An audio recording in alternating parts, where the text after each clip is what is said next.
Hi, everyone. Welcome. Really excited to share with you the teachings of Bhagavan Sri Ramana Maharshi. Who am I? And it's quite short, which is really, really nice.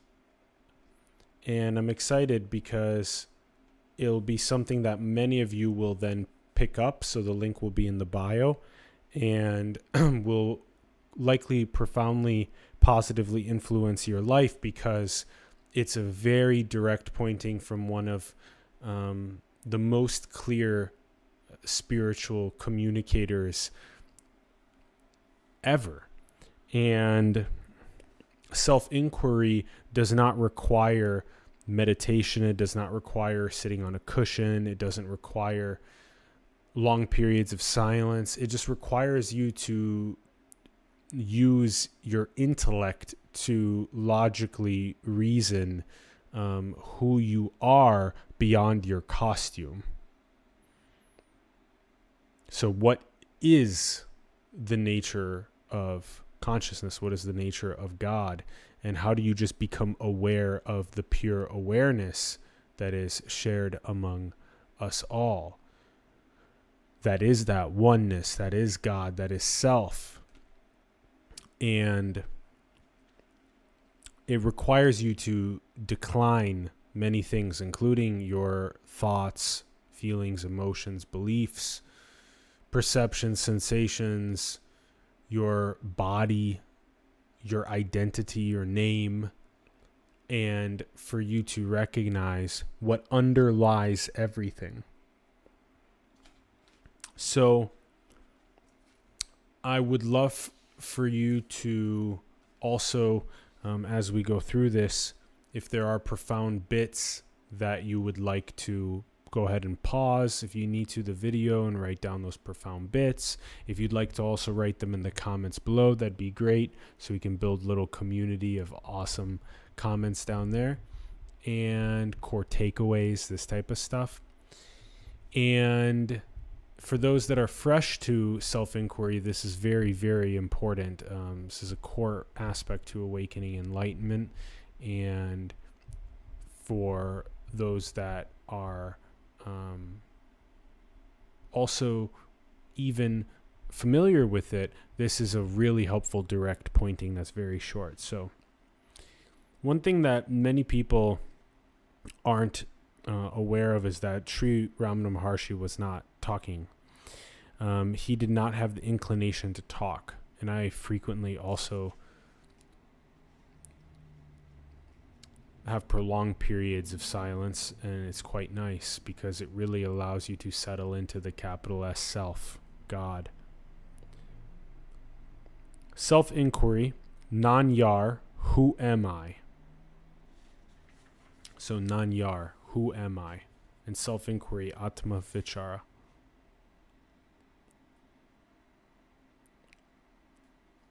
The central teaching that the direct path to liberation is self-inquiry.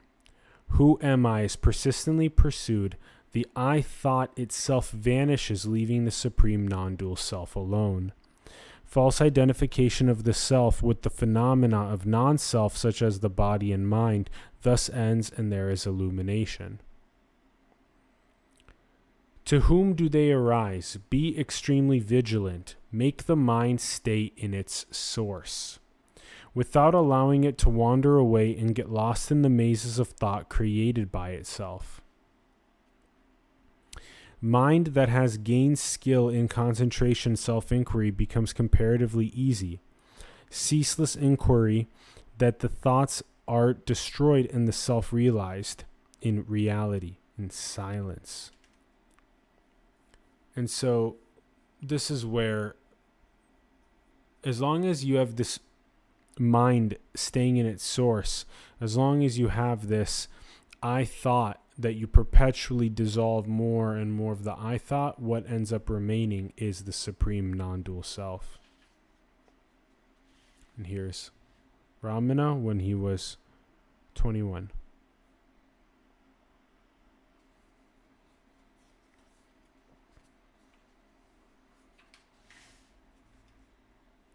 So after negating, not this, that awareness which alone remains, that I am. The nature of it is existence, consciousness, bliss, Satchidananda. When the world which is what is seen has been removed, there will be realization of the self which is the seer. Just as the knowledge of the rope, which is the substratum, will not arise unless the false knowledge of the illusory serpent goes, so the realization of the self, which is the substratum, will not be gained unless the belief that the world is real is removed. So the world, being the serpent, the snake, has to be removed, and you have to recognize yourself as God, as rope. You're intoxicated by the serpent, by separation, by ego, by conditioning. And there's only one, there's only God, there's only self, there's only that oneness. That is all. When the mind, which is the cause of all cognition and of all actions, becomes quiescent, the world will disappear. I had a little bit of that also today with the world disappearing in quiescent mind. It's so nice. When the mind comes out of the self, the world appears. The self appears, shines, the world does not appear. So mind always exists only in dependence on something gross.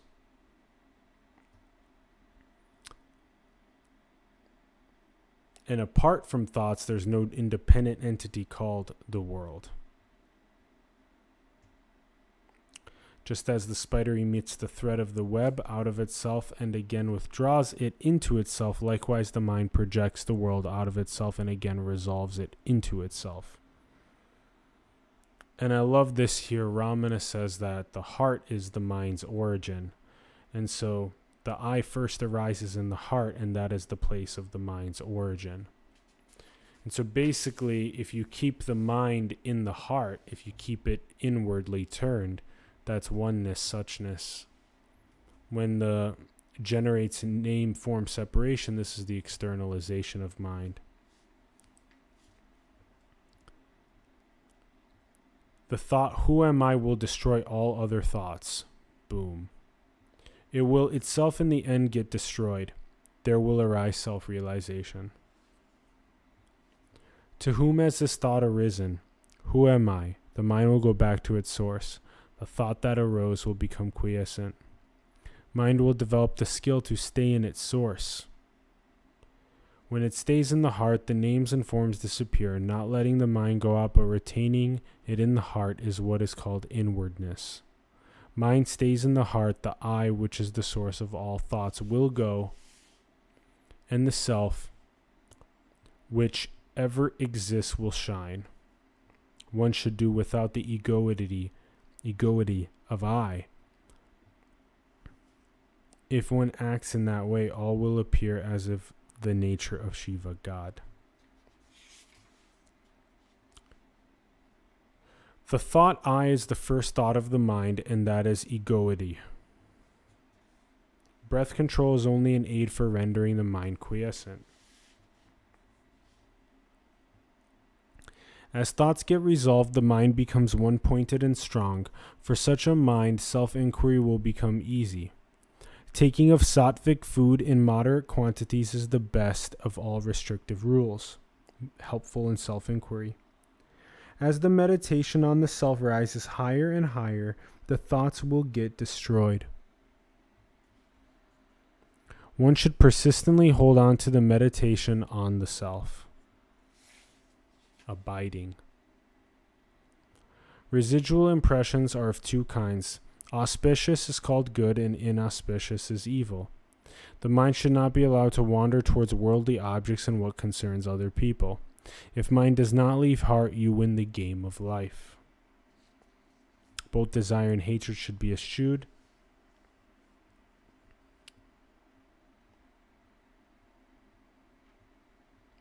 All that one gives to others, one gives to oneself. If this truth is understood, who will not give to others?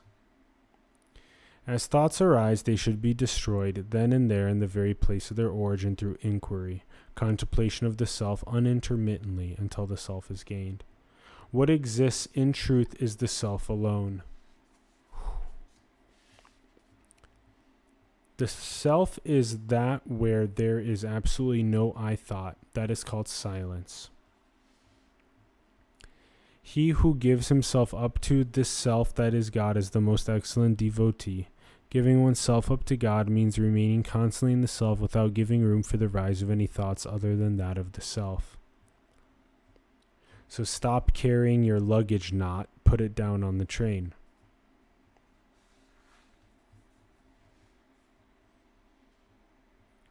As thoughts arise, destroying them utterly without any residue is the very place of their origin is non-attachment.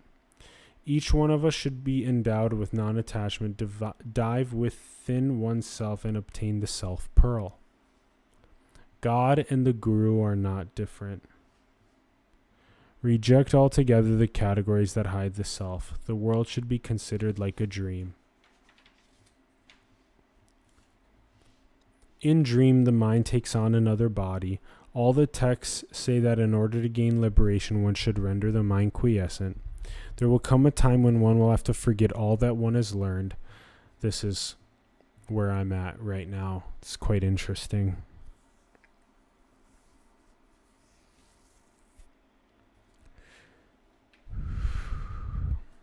Happiness is the very nature of the self. There is no happiness in any object of the world.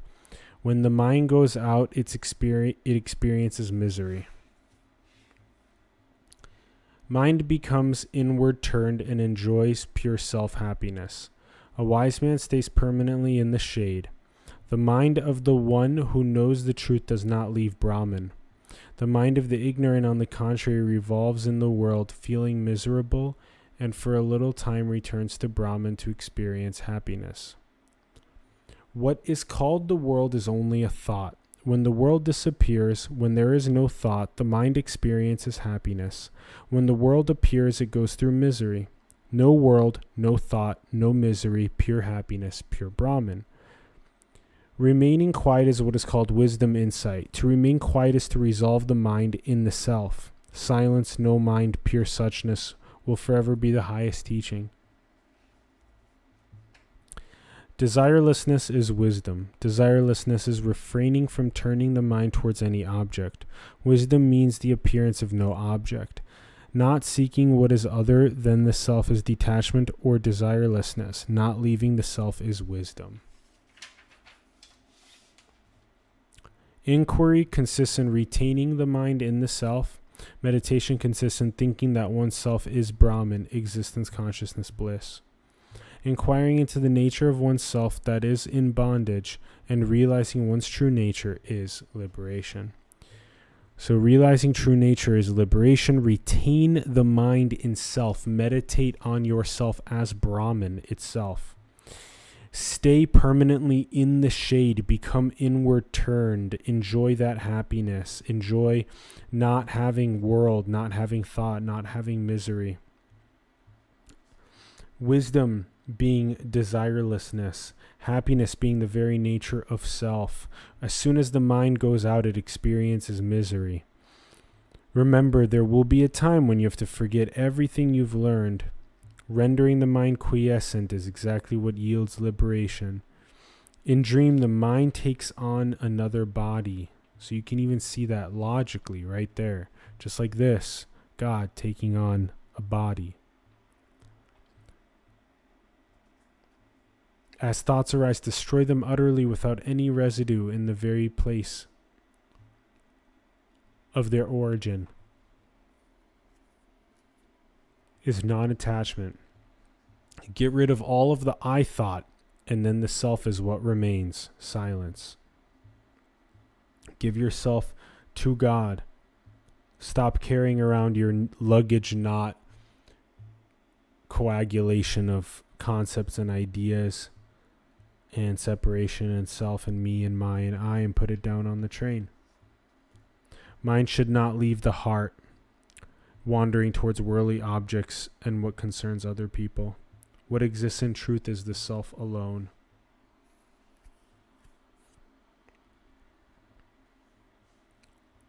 And as thoughts get resolved, the mind becomes even easier to do self-inquiry.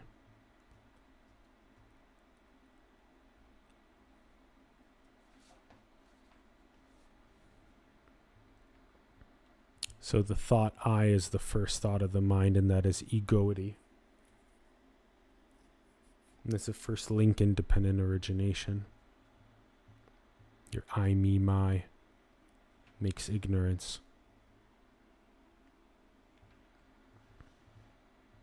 Mind develops the skill to stay in its source. Keep asking the question, to whom these thoughts arise. Have over and over again the destroying of the thoughts through that inquiry, and then being left with just the self alone. Have the mind stay in the heart rather than be externalized. Have it turned inward. And tap into the heart being where the mind originates, and have it continuously turned inward on oneness. So as soon as the mind comes out of the self, the world appears.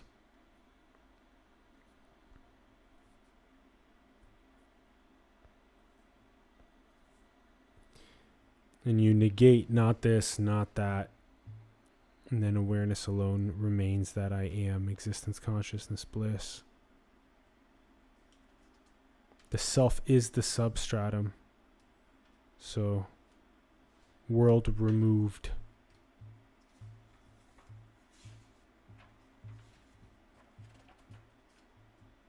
Make the mind stay in its source. The direct path to liberation is self-inquiry. The I thought will vanish, and leaving the supreme, non-dual self, reality, silence. Love you, Ramana. We love you so much.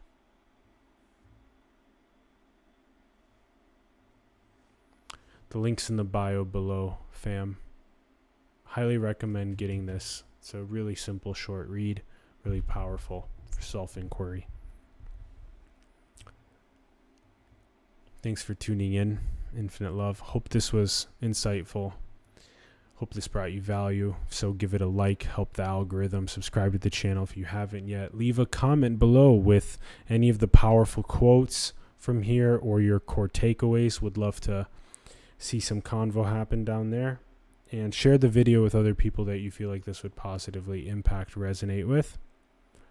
And do check this out, and potentially even get a couple copies of it and give it as gifts to friends, because it's super short and super on point, and disseminated by one of the greatest of all time. So, all right. Infinite love, fam. Thank you so much. May all beings be happy.